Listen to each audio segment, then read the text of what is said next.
Hello guys, কেমন আছো তোমরা? আজকের ভিডিওতে আমরা ফুটবল লিগ ২০২৬ গেমে প্লেয়ারের ফেস যুক্ত করব। এটি যোগ করলে গেমের ইন্টারফেসটা অনেক সুন্দর ও রিয়েলিস্টিক লাগবে। এর জন্য প্রথমে আমাদের একটা অ্যাপের প্রয়োজন হবে।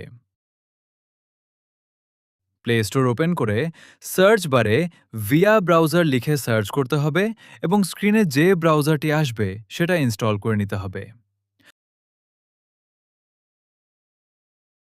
অ্যাপটি ইনস্টল হয়ে গেলে ওপেন করে সার্চ বারে ফোর্টমোব লিখে সার্চ করবে। তারপর প্রথমে যে ওয়েবসাইটটি আসবে সেটা ওপেন করবে। পেজ বেশি লোড নিলে কোনো ভিপিএন ইউজ করতে পারো। ওয়েবসাইট ওপেন হলে সার্চ বারে তোমার পছন্দের বা প্রয়োজনীয় প্লেয়ারের নাম লিখবে। যেমন আমি লিখেছি ভিনি। ভিনি লেখার সাথে সাথে নিচে ভিনিসিয়াস জুনিয়রের প্রোফাইল চলে আসবে, সেখানে ক্লিক করবে। এরপর তার ছবির উপর ৩ সেকেন্ড চেপে ধরে ভিউ ইমেজে ক্লিক করবে। ছবিটা ওপেন হলে আবার তার উপর ৩ সেকেন্ড চেপে ধরে নিচের দিকে পেজ ইনফোতে ক্লিক করলে একটা লিঙ্ক পাবে, সেটা কপি করে নেবে।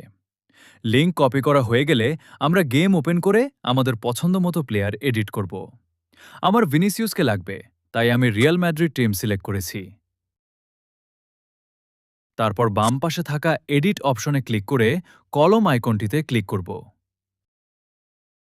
এরপর ভায়া ব্রাউজার থেকে কপি করা লিঙ্কটি এখানে পেস্ট করে দেব। এবার দেখো কতটা রিয়েলিস্টিক লাগছে, অন্যান্য প্লেয়ারদের থেকে কতটা আলাদা দেখাচ্ছে। এখন থেকে তোমরাও ঠিক একইভাবে তোমাদের পছন্দের যে কোনো প্লেয়ারের ফেস পরিবর্তন করতে পারবে। তো আজকের ভিডিও এই পর্যন্তই। পরবর্তী ভিডিও কোন টপিক বা সমস্যার ওপর বানাবো তা কমেন্টে জানিয়ে দাও। আর লাইক সাবস্ক্রাইব করতে একদম ভুলবে না কিন্তু। পরের ভিডিওতে দেখা হবে ইনশাআল্লাহ। Tata, bye bye.